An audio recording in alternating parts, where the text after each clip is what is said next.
here in Darien. I'm the vice provincial of our province.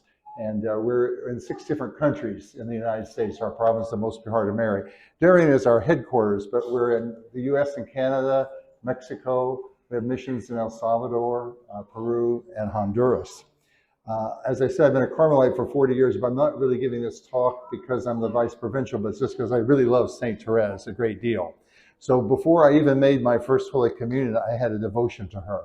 I grew up in a Carmelite parish in Leavenworth, Kansas. That was our first Carmelite foundation in the United States. So the German friars from Straubing, Bavaria came over to the United States at the time of the Civil War. And of all places, they landed in my hometown in Kansas. So I grew up in a Carmelite parish, had this devotion to the little flower. Actually, my first childhood book that I was given by my mom was a story about St. Therese. So I've always prayed to her and had a great devotion to her. And I can say truthfully, I'm a Carmelite because of her. Always been happy to be a Carmelite. The celebrations that we've had these last 15 days have been big. You know, the relics of the little flower came to the United States in 1999. And at that point in time, they went from the East Coast to the West Coast. I was back in our novitiate program in New York. I remember being on Fifth Avenue in New York City, and this big portrait of St. Therese, a photograph on St. Patrick's Cathedral on Fifth Avenue, New York, with this wonderful quotation, little flower, in the heart of the church I will be loved. Well, this time around, the relics are just here, and they're heading later today to Minneapolis. So we've been very fortunate to have the relics not only of St. Therese, but now of her parents, Louis and Zélie, who are canonized saints. So it's been an important time for us. It's this 200th birthday of St. Louis, the 150th birthday of St. Therese, and it's been 100 years since her beatification and our own Society Little Flower that we have here centered in Chicago. Now for my talk today, I'm going to really focus on the background of the little flower and her family. So I want to talk a little bit about St. Louis and Zélie, her parents, who some of you may know about, but a lot of people don't know too much about them. And then I'm going to speak about the early life of the little flower. And I'd bring it up to her time of her canonization, but you'd be here till 5 o'clock, so I don't want you to do that. Look at it this way, especially if you're at that big mass we had at 11:30, you know, hopefully you can leave and know a little bit more about Therese and her parents. If not, you can sit down in air conditioning for a half hour and rest. Okay, the parents of St. Therese, Louis Martin and Marie Azélie Guérin, they were canonized by Pope Francis on October the 18th, 2015. So they were canonized 8 years ago. Pope Benedict XVI had beatified them about 7 years before. And when you think of it, it's very appropriate that Louis and Zélie were canonized as a couple. Because when you think about married life, when you come to the sacrament of marriage, I've done a lot of wedding ceremonies, there's this beautiful image that the two shall become one flesh. And we know in the married life that the husband and wife have that opportunity to love profoundly their spouse, to heal their wounds, to encourage them to grow, and also in many cases then to help them to become good mothers and fathers. And so it's appropriate that the relics of Louis and Zélie are together as we come to the shrine today. Okay, Louis Martin was born on the 22nd of August, 1823, 200 years ago, in the city of Bordeaux, France. He was the third of 5 children, but all of his siblings died before the age of 30. And this is important because when he becomes a single father, he turns to his wife's family to help rear the children instead of his own family because he didn't have any siblings. His father was an army captain. When he was 7 years old, he moved to this town in Normandy, Alençon. He was a fairly intelligent young man. He went to a Christian Brothers school. He was gifted in literature and artwork. He became an apprentice for a watchmaker, and that was going to be his craft. But on one of his trips, he was in the Swiss Alps, and he went to the monastery of St. Bernard. Now, how many of you have heard of the St. Bernard dog? Okay, probably everybody. Everybody's heard of the St. Bernard dogs, right? They're big dogs. And what they were is rescue dogs from this monastery, so that if people were stranded in the snow in the Swiss Alps, they would rescue them and bring them back to the monastery. Well, when Louis went there, he applied, but he was not able to master Latin. And we know if you're going to be a priest in the days before the Second Vatican Council, you had to be able to be proficient in Latin. He even went back to his hometown, couldn't do it, and so he gave up on that vocation. Now, he eventually had a business of his own in the town of Alençon. He was a watchmaker and a jeweler. He set up a jewelry shop. He put his parents and an orphan cousin in a little apartment above the shop. And he also, from an early age as a man, even though he thought he wanted to be a monk and couldn't be, he really had this love for silence and solitude. So he bought a little apartment, we'd say, on the edge of town with this little tower, and he'd get away from his business and he'd go up there and pray. And that's where he received this statue of Our Lady of the Smiles. So those of you that know the story of Saint Therese, she gazed on this statue. You can actually see that's in the image here behind you, where she, as a little girl, she's looking at the statue of Our Lady of the Smiles. He originally got that statue when he was a young man. Now, the story of his meeting his wife would be somewhat incredible, I would say, for couples today, right? So you read the parish bulletin, you know, if you're interested in getting married, see the priest at least a year ahead, right, or more. But it wasn't the case with them, and they're the only canonized married saints. They met on a day in May 1858 in the town of Alençon on a bridge. He was 35, his future wife Zélie was 27, and it was love at first sight. They met, they started a conversation. 3 months later, they got married, okay? On July the 13th, 1858, in the parish of Notre Dame in Alençon. And so when they were canonized, they put their saint's day as close to their wedding anniversary as possible. It's on July the 12th. So who was this young woman that he met on the bridge? Her name is Marie Azélie Guérin. My French is pretty bad, but I'm doing my best with this. Well, she was born on December the 23rd, 1831, so she's quite a bit younger than her husband, just a few miles away from Alençon. She grew up in a Catholic family that was very rigorous, I would say. Her mother was a very cold individual. And because she didn't receive the affection she thought she should have from her mother, she in turn became a very warm mother from what she didn't experience herself. And she had one sister who became a visitation nun and one brother, Isidore, who was a pharmacist. And Isidore is going to play a great role in the life of Saint Therese, well, later in the story. Now, Zélie had also tried to become a religious. She went to the Sisters of Charity of St. Vincent de Paul. The superior kind of looked her over and thought she wasn't strong enough and sent her home. And she made this prayer after this experience of being turned down. And she said, "My God, since I'm not worthy of being your bride like my sister, I'll enter into the marriage state in order to accomplish your will. Then I pray to you, give me many children and let them all be consecrated to you." So wow, God heard that prayer, right? He answered that in abundance. But interesting enough, she was an excellent lace maker, and this was a big profession in the town of Alençon. It's not that far from Paris, and so her work with lace making, which was very much with the fashion of the ladies at the time, was sold in Paris. And she became such a proficient businesswoman that her husband, Louis, gave up his business as a jeweler to support her. Now, you know, that would be a big step for a man today, right, in the 21st century, but this is back in the 1800s.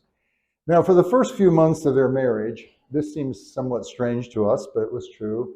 They were both so dedicated to the Lord, and they both had thought, you know, at one point they wanted to be religious, but they basically were celibate for about 8 months. And then one day, one or the other went to confession, and the priest said, "I think you got this all wrong," and explained about the importance of the consummation of marriage to get the sacrament going. And then they became truly married couple and open to children. Louis said, "Soon we'll have the intimate happiness of the family. And it is this beauty that will bring us closer to God." So we think of the intimacy of the family will bring us closer to God. Now, over the next 13 years, Zélie was to give birth to 9 children. Okay, so they pushed that celibate life away. And they had 7 daughters and 2 sons. Now, the first three daughters were Marie, who was born in 1860. The next year, Pauline, who was born in 1861, and Leonie, who was born in 1863. These all grew to adulthood. Then came three children who were to die in infancy or in early childhood. Helene was born in 1864, but she died at the age of 5. Not a little baby, but the age of 5. A son, Joseph, born in 1866, died the next year. Another son, Jean-Baptiste, born in 1867, died the next year. Then came three more daughters. Celine, who was born in 1859. She was this sister that was next in age to Saint Therese, stayed with her dad till he died. She lived to 1959, okay, at the age of 90. So she lived into many of our lifetimes. And then another little girl named Melanie, who only lived for 6 weeks. And then finally, Therese was born in 1873. When Therese was born, her mother was 41, and her dad, Louis, was 49. Now, Zélie wrote many letters to her brothers and sisters, and that's how we know some of the insights about their family life, because we still have these letters that she wrote. She's a prolific letter writer, and from them we glean a lot of information about what it was like as a mother. Well, she lost 4 children, so that is not easy for anyone, and she had that emotional grieving for those 4 children, but she had a strong faith, and she believed because they were baptized, they were saints in heaven. And if you have the ability, when you leave today, to see the backside of the reliquary, you'll see the image of them with all of their children, even these 4 that died early in life. Now, at the age of 44, Zélie contracted incurable breast cancer. And she had had trouble with her youngest last children being able to nurse them. And she had to send Therese out to a woman in the country to be nursed for the first year of her life. And Zélie wrote, "It's very sad to have raised a child for 2 months and then have to entrust her to strangers' hands. What consoles me is knowing that God wants it this way, since I did everything I could to take care of her myself." But when she contracted breast cancer, this was the time of a lot of devotion to Our Lady of Lourdes, because Our Lady of Lourdes appeared to St. Bernadette Soubirous in 1858. So that was the same year that Louis and Zélie were married. So Louis insisted that they would make this pilgrimage to Lourdes, which they did with their 3 oldest daughters, but the cure was not to be. Zélie died on August the 28th, 1877, at the age of 45. And the funeral was held in the same church where she had married Louis 19 years before. Now, this left Louis, St. Louis Martin, at the age of 54, a widower with these 5 daughters. 3 of them were teenagers at that point. Marie was 17, Pauline was 16, Leonie was 14. And then the 2 younger girls, Celine, who was 8, and little future St. Therese was only 4. Very young to lose your mother. Now, in those days, it was not common that a man would raise his children after his wife died. And he was given advice by his friends in Alençon to put them in a boarding school. And even the priest of the parish advised him to do this, but he didn't listen to them. He decided that he was going to relocate the family from the town of Alençon to the town of Lisieux, because that's where Zélie's brother Isidore was a pharmacist. And by doing that, he felt that his daughters would have the companionship of an aunt and uncle and 2 other little cousins that were also girls, one of which ended up entering the convent in Lisieux. So he did this, and they moved less than 3 months after the death of their mother. They moved to the town of Lisieux. Now, I wonder, when he was moving his family there, here's this dad, 54 years old, he's got the 5 girls, and he moves to another town to be close to his wife's brother. Did he have any idea there was a Carmelite convent in that town? Because it was because the Carmelite convent was in Lisieux that was going to have such a big impact, of course, on his daughters. Well, from everything that we know, he took up the role of a single father. He excelled at it very much. He loved nature with a deep sentimental enthusiasm. And the scholars say, well, it was from him that Therese inherited this passion for flowers. She talks about flowers. You all got those roses in your hand, and meadows, and the landscape of Normandy with the clouds and thunderstorms and sea and stars. He also liked to travel, and even though he had these daughters, he did travel. He made pilgrimages to Chartres and to Lourdes. He went to Germany and Austria. He went to Rome twice, once, as we know, with St. Therese and her sister. He even made a trip once to Constantinople. He was on his way to the Holy Land and had to turn around, wasn't able to complete that pilgrimage. He also had this impulse for withdrawal. So remember we said that he had this little tower apartment when he was living in Alençon where he could sort of get away. So when they moved to Lisieux and the house they called Les Buissonnettes, he made a little room up in the attic where he could get away from his girls and pray and meditate and read. I would call it like a spiritual man cave, right? So we heard a lot about man caves. I've never seen a spiritual man cave, but this is, no football games in this man cave. And the girls of the family weren't allowed to come up and see him unless they wanted to talk and have a spiritual conversation. Then they could come up and visit their dad there. Louis obviously made the right decision in taking care of his children. He was an affectionate father. He gave each of the daughters little pet names. So Marie was his diamond, Pauline was a pearl. Remember, he was a jeweler. Celine was his bold and fearless one. And we've heard this many times. Therese was his little queen. Now, Louis was to see 3 of his 5 daughters enter the Carmelite cloister in Lisieux. And they entered after, of course, the death of their mother.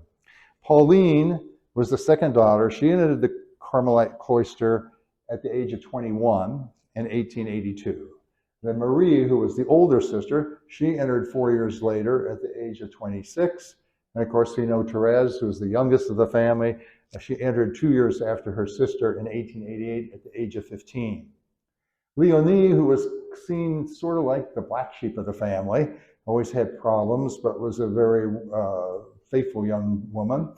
She moved in with the Poor Clares for a while. That didn't work out. She went to the Visitation Convent and came and went, but on her 3rd try, she ended up staying in that community. It was only Celine who remained outside the convent until the death of her father. Now, Louis said, it was a great honor that the good Lord desires to take all my children. If I had anything better, I would not hesitate to offer it to them. And we know that, Louis was, he was a great fisherman, and he shared that also with his children. If you folks can see from this side, or maybe before you leave, if you look at the images up on the reredos of St. Therese, you'll see one of them is Louis there with his fishing pole, and Therese, well, she didn't care about fishing so much. She just sit under the tree and watch him fish. And then you see her mother when she was very small with the statue of Our Lady of the Smiles, her sister Celine, who was her great companion there in Les Buissonnettes. So those are all images of their childhood. Okay. Shortly after Therese entered the convent in Lisieux, she entered the convent on April the 9th, 1888. And we're going to kind of go back to talk about Therese. But within weeks, Louis began to show signs of a mental breakdown. The townspeople kind of gossiped, saying, oh my gosh, Therese broke his heart. And going into religious life in this situation wasn't like it would be today, okay? So when I became a Carmelite, I said, okay, when do I get to go home next, right? That was my first question, right? In those days, once you entered the cloister, you never came out. So it was almost like a tremendous loss. And the townspeople thought that because Therese entered at such a young age, that this caused his mental breakdown. Now, of course, this broke the heart of Therese when the gossip reached her, because she felt, oh, am I responsible because our father is having all these problems? Now, from June 23rd, 27, in 1888, remember she entered in April, Louis just disappeared. He basically ran away from home, and they had no idea where he was. And he was later discovered in the city of La Hare. He shaved his beard, and they found him there. Now, we would say, well, that's kind of a sign of today we have Alzheimer's, where somebody might wander away and don't remember where they are. But we don't really know what was taking place at that time. Also had a number of little strokes, which was affecting him. But one thing for sure, his health was deteriorating. He had more attacks in the fall of that year. And a priest friend of his saw him in Paris in December of that same year, and he said, well, the venerable old man has become a child once again. And one of the things he did, and his brother-in-law wondered, well, was he making the right decision? He donated 10,000 gold francs for an altar at the cathedral in Lisieux. So he was generous anyway at this point in time. Now, the very next month after this incident in Paris, Therese had been in the convent for 9 months, and she had what would be called the reception of the Carmelite habit. And the way the sisters did this, they had a big celebration where the person who had finished their postulancy would come into the ceremony dressed as a bride. And then they would eventually take their bridal clothes off and put on the habit of a cloistered nun. And this event took place on January the 10th, 1889. And Therese was dressed like a bride with Alençon lace that her mother had made, a veil on her magnificent hair, and a wreath of lilies. If you go to Lisieux, you can actually see her hair. She had kind of this beautiful blonde, long hair, which would have been a typical style at that time in the 1880s. So now, despite the fact that Louis had had these bouts of dementia, he was able to come to the ceremony. And he presented her coming up the aisle, just like a father brought the bride up. And this, of course, made Therese very happy. This is a quote from her. She says, "The most beautiful, the most attractive flower of all was my father, my dear king. Never had he looked so handsome, so dignified. Everybody admired him. This is really his day of triumph, and it was to be his last celebration on this earth." Therese wrote to her sister Celine about her father's dementia and said, "Jesus is offering us a chalice as bitter as our feeble nature can bear. Let us not withdraw our lips from this chalice prepared by the hand of Jesus. Let us see life as it really is. It's a moment between two eternities." So at this point, Celine and the Guérins were living temporarily in Les Buissonnets, and they emptied the house. And so Therese entered Carmel in April. Her dad had this bouts as early as June. They saw his health declining, and they emptied the house. Now, there's kind of a humorous story that as they were bringing some of the furniture from their house to the convent, that the pet dog of Therese, whose name was Tom, came running along. And Tom got into the cloister. And as soon as he saw Therese, of course, he jumped all over her and made a lot over her, which made Therese very happy, but then eventually Tom had to leave. Now, Louis was to remain in an asylum in Cannes for 3 years. He was put in a psychiatric hospital in the town of Cayenne. And he was there for this period of time because he wasn't able to run away from the hospital. But 3 years later, in May of 1892, he returned to Lisieux. He had had a number of strokes and he was paralyzed, so they knew that it was impossible for him to run away from the institution, and the family decided to bring him back to Lisieux. At this point, his brother-in-law Isidore had received a large inheritance and helped in the transfer. He welcomed Celine and Leonie with Louis into his home until they were able to get some rental property. Now, just 2 days after coming back to Lisieux, he shows up in the speak room of the Carmel to see his daughters, Therese, Pauline, and Marie, after 3 years' absence. And that's also shown in the wooden graphic over there. You see Louis in the wheelchair, and his daughters are seeing him there. That was the last time that they were able to visit with him. Now, in June of 1893, Leonie went into the convent for the last time, and Louis was left with his one daughter, Celine, and he died on July the 19th, 1894. It was just a month shy of his 71st birthday. Now, just 6 weeks after the death of her father, Celine enters the convent in Lisieux. There's 4 of the Martin girls are in the same cloister. So as we might just pause a little bit and reflect on the life of the parents of St. Therese and how they affected her faith foundation, we'd say for sure, they obviously loved each other and they put each other first. You see how Louis gave up his own business because he thought it's going to work out better for the family to be Zéli's business. They raised their children with great love. They respected their individualities, but they gave them all a real faith. And at the same time, it wasn't a Pollyannish life, was it? They had lost 4 children as infants. Zélie died of breast cancer at the age of 45. And then at the end of his life, Louis had this onset of dementia. But through it all, we could say their Catholic faith was the center of their lives, and that was the faith that they passed on to their children. Now, when I was a pastor out in Leavenworth, Kansas, we'd have confirmation with our Archbishop every year. And in the preparation for the kids in that diocese, they're 8th graders, they had to choose a saint's name, okay, for their confirmation name. And someone over here told me her confirmation name was Therese. So this young girl, Mary Claire Peterson, she took the name of Zélie. And then she wrote a letter to the Archbishop about, why she picked that name.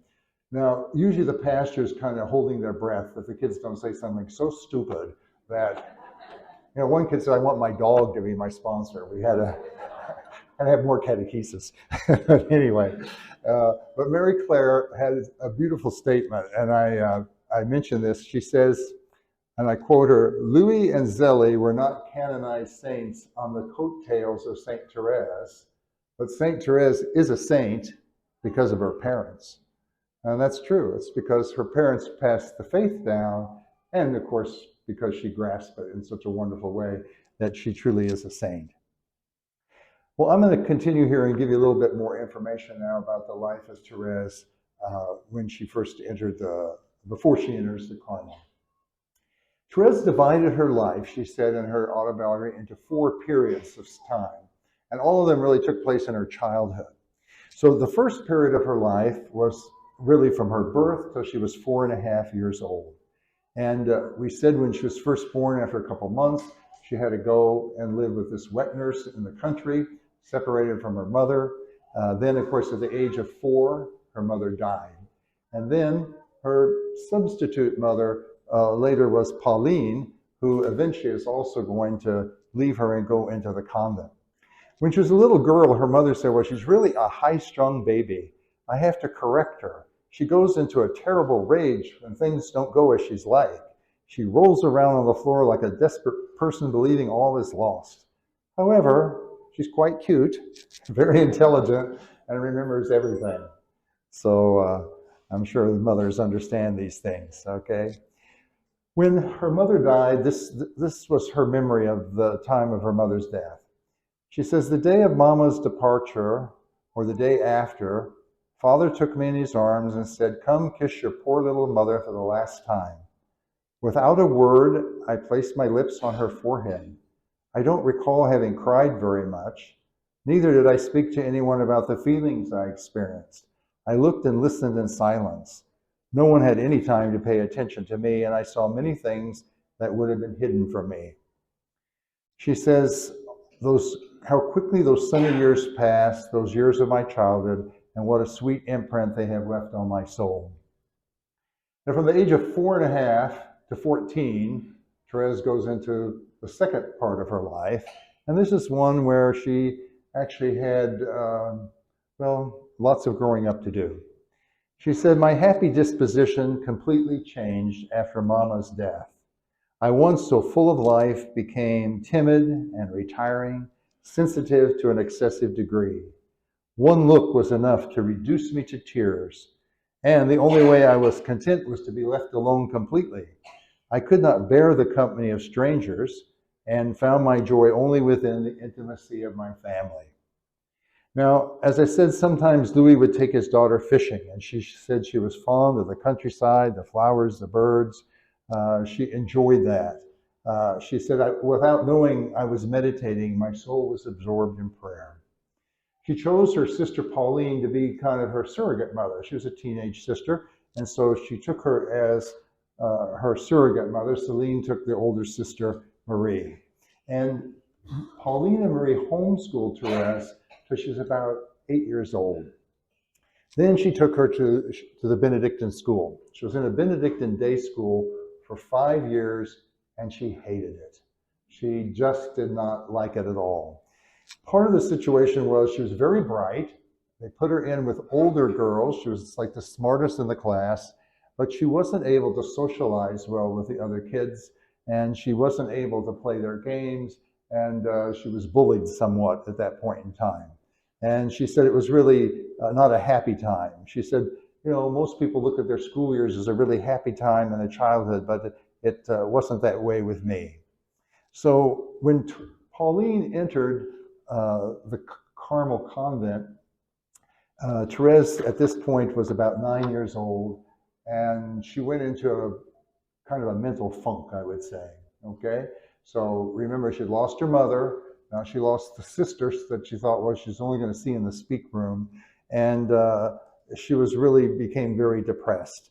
And we're not really sure what took place. Okay, psychologists might say that she just had a psychological breakdown, but a number of things went wrong. She was hoping to make her first Holy Communion when she turned 10, and the regulation for the church was, well, you have to be 10 years old by January the 1st. But her birthday was January the 2nd. And her uncle went to the bishop for a dispensation, but no, we can't break these rules. So that depressed her. And she kind of sunk into a depression from March until May. And she was seized by nervous trembling. She had attacks of fear and hallucinations. They couldn't leave her alone. Her father went to Paris to offer up masses for her. And then on the 13th of May in that year, 1883, it was Pentecost Sunday, her sisters thought she was actually dying, and they're praying at her bedside. And that's when this statue of Our Lady of the Victories, again, that we see in the altarpiece there, smiled at her. She said, I saw the image of the Blessed Mother smile, and then she was just cured. So whether Mary then became her spiritual mother, because she lost her mother and her second mother, but at any rate, she was fine. Now, the following year, at the age of 11, she made her first Holy Communion, and she was confirmed, and she still was having trouble in the Benedictine school. And because she'd just break into tears if she wasn't first on the exam, some of her classmates nicknamed her the mourner. So, because she wasn't the Therese that we knew. Now, Therese wrote about her sensitivity and how it basically completely disappeared on what she called her Christmas Day conversion. And basically, this is a story where after Christmas Eve Mass, she's almost 14, she hears her dad make kind of a comment that, you know, she should be really growing up. And this hurt her a lot. And normally, she just burst into tears. But she said she received the grace, basically, to just suck it up and be able to go out and have control of her emotions. And I'm going to just take time to read her exact words, because this is again shown with her kneeling there and the little chimney there, and with her shoes where she put out for gifts on Christmas Eve. We had come back from midnight Mass, where I had the happiness of receiving the strong and powerful God in Holy Communion.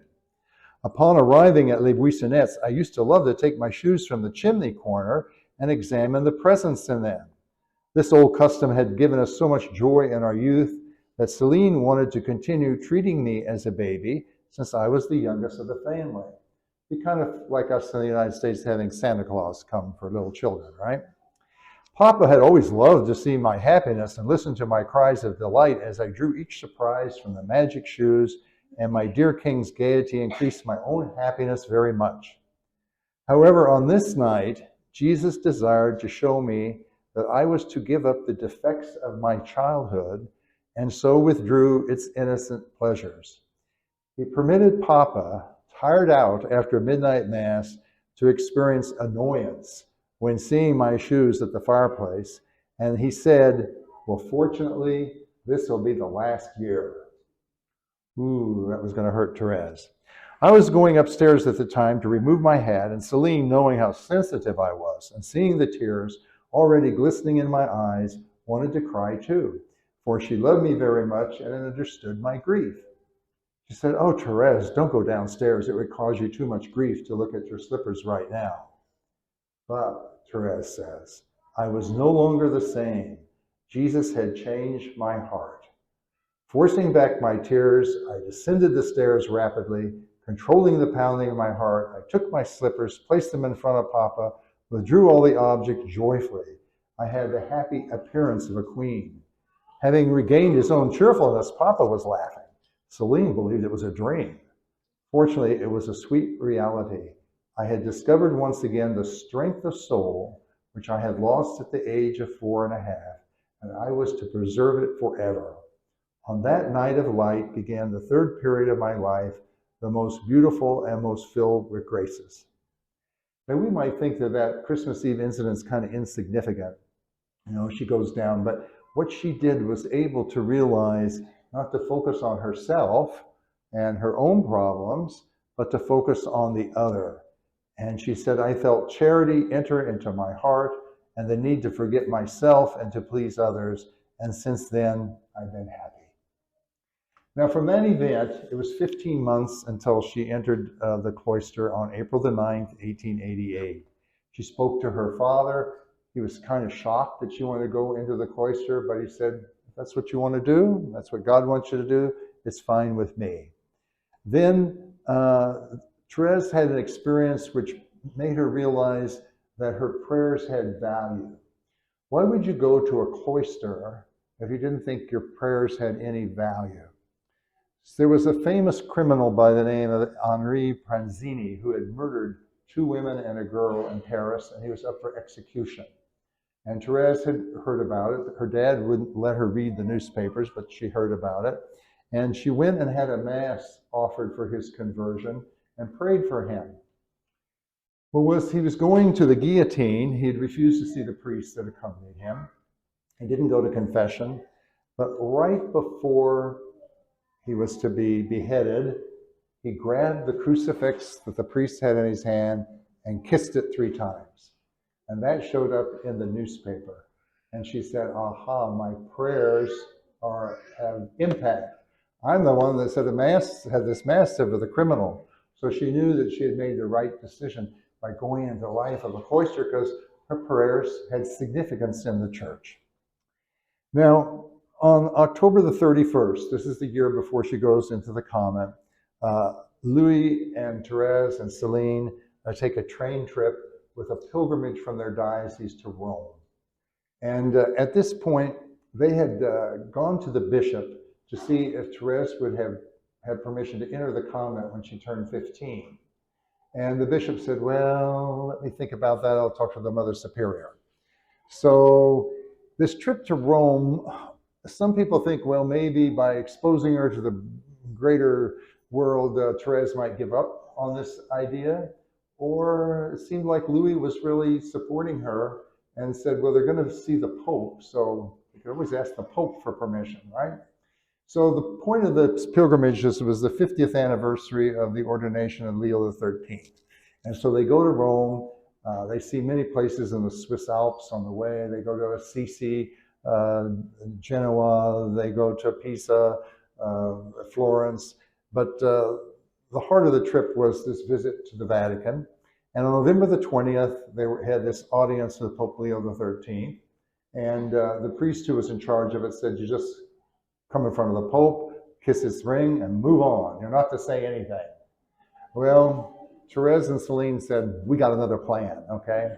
So, and this is shown also in that image of the St. Peter's Basilica on the Pope, and Therese is there kneeling in front of the Pope. So she rushes up to the Pope.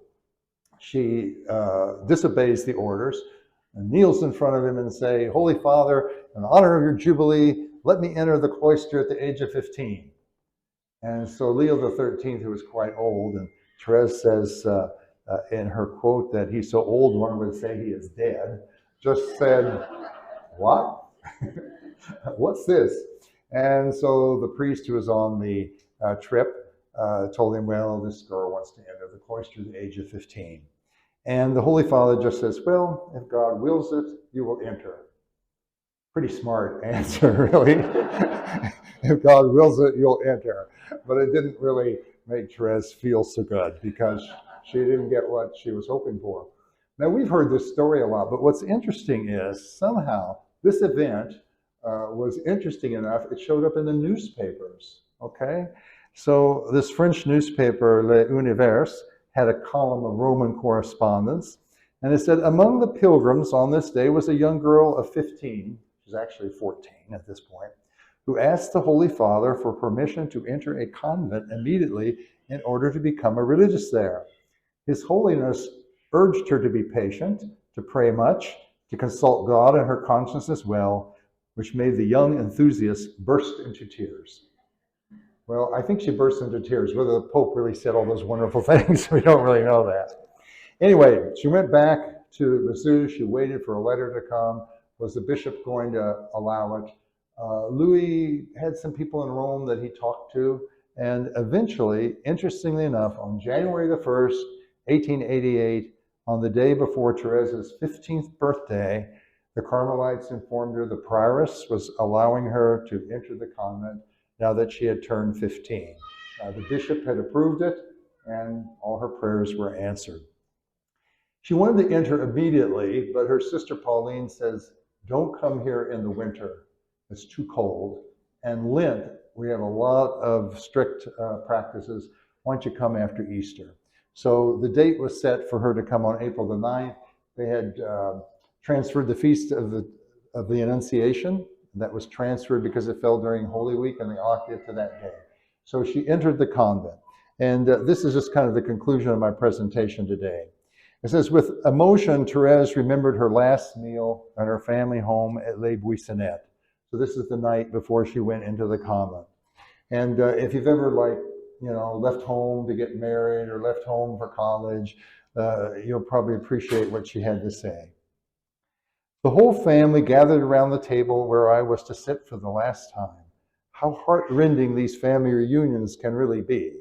When you like to see yourself forgotten, the most tender caresses and words are showered upon you, making the sacrifice of separation felt all the more. Papa was not saying very much, but his gaze was fixed on me lovingly. Aunt cried, and from time to time, Uncle paid me many affectionate compliments. And even my sister Leonie kissed and embraced me often. On the next day, April the 9th, 1888 in the morning, on the arm of her father, Therese went to the Carmel. The whole family was gathered for Mass. At the end of the celebration, after having embraced all the members of the family, she knelt down before her father, Louis, and asked for his blessing. And this is how she described it. To give it to me, Father placed himself on his knees and blessed me, tears flowing down his cheeks. It was a spectacle to make the angels smile, the spectacle of an old man presenting his child, still in the springtime of life, to the Lord. A few moments later, the doors of the Holy Ark closed upon me, and there I was received by my dear sisters, Marie and Pauline, who embraced me. They had acted as mothers to me, and I was going to take them as models for my actions from now on. My desires were at last accomplished. My soul experienced a peace so sweet, so deep, it would be impossible to express it. Now, when Therese went into that cloister, April 9th, 1888, she never left. She never left that building. She didn't go to a conference, or she didn't go to a family event. She didn't go to the doctor or the hospital. She stayed in that cloister until the night of her death, September the 30th, 1897. Her body was taken out to the cemetery on October the 4th, 1897, and buried in the Carmelite plot. Well, this concludes a presentation on the life of her parents and the early life of St. Therese. And we see the great impact that her family had upon her, and really the importance of so many of these events in her childhood which affected her through her time. So we appreciate your visit with us. Have any questions, you're welcome to come and talk to me afterwards, and hope you enjoy the rest of your stay here today as we honor St. Therese and her parents.